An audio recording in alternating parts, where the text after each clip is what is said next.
How you guys doing? Welcome to another episode of Musings of a Schlep.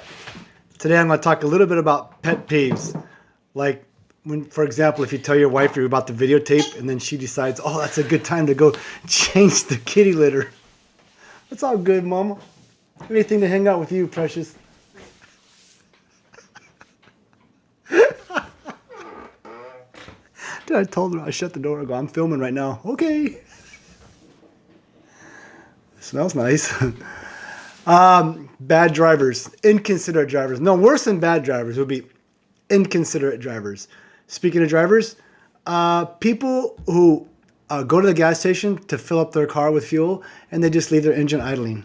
That drives me nuts because actually as a delivery driver who delivers to gas stations all over, I have to walk through that plume of exhaust, that poison, that billows all over, and it's trapped under a canopy, and it's just billowing. And I've been doing it for 25 years, probably longer if you count, other companies I've worked for. But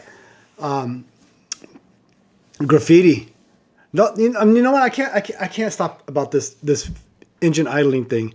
I deliver to a very far left wing community. And they are the worst people when it comes to leaving their engine idle. Like they go in and get their coffee, and they just let their car idling, not even getting fuel. Sometimes they'll park in a fuel spot and then just go in and get their coffee and their scratch tickets and just let their engines idle because, oh, it's cold. It's cold. I have to go out into a warm car in the middle of summer. Oh, I have to go out to my ice cold AC. Just such hypocrites, man, and they got their little environmental stickers on their car window, save the planet. It's insane. But I mentioned graffiti. I have every color spray paint you could almost imagine in my basement to match the fences all around my neighborhood where people graffiti, vandalize. They don't. It's not like they knock on somebody's house and say, "Hey, I like your white fence out there. Do you mind if I spray paint my name in some bubble letter that nobody can read but me?"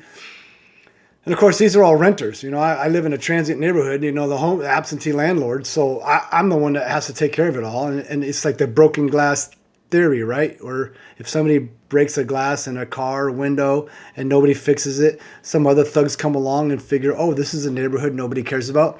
Let's look around and see what we can snag. So that's kind of why I do that. Although I'll never admit to it.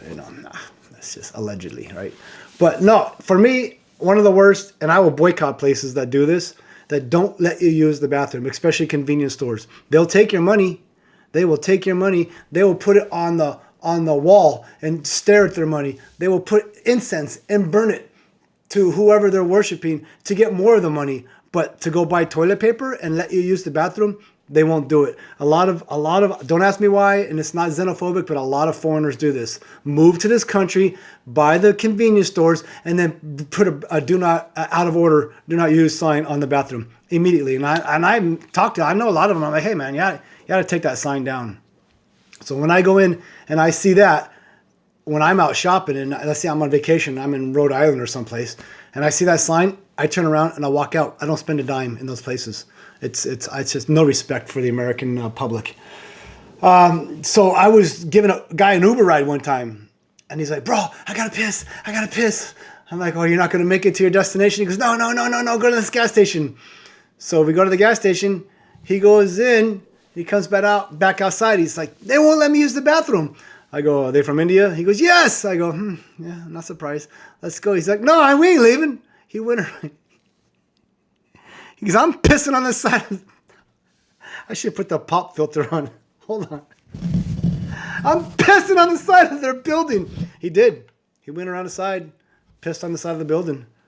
And I've heard about people defecating behind buildings where they couldn't use the bathroom. So if you own a convenience store, step up, man.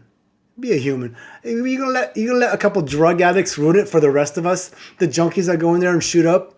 Or people that poop on the floor and miss the toilet. So these dummies are going to ruin it for everybody. I see women coming in, dressed to the nines, being told they can't go to the bathroom. It's just disrespectful, completely disrespectful.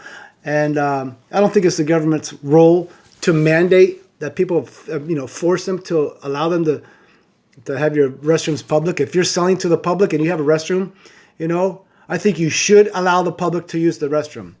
As far as mandating it, I don't know. Vote with your wallet. Vote with your wallet. So that's my rant. I'm probably going to do some more of these because I got a lot of pet peeves. Us old guys.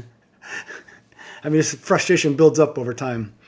Anyhow, I am curious about the comments on this section, what your pet peeves are. Okay, thanks for watching. Catch you next episode. Shalom.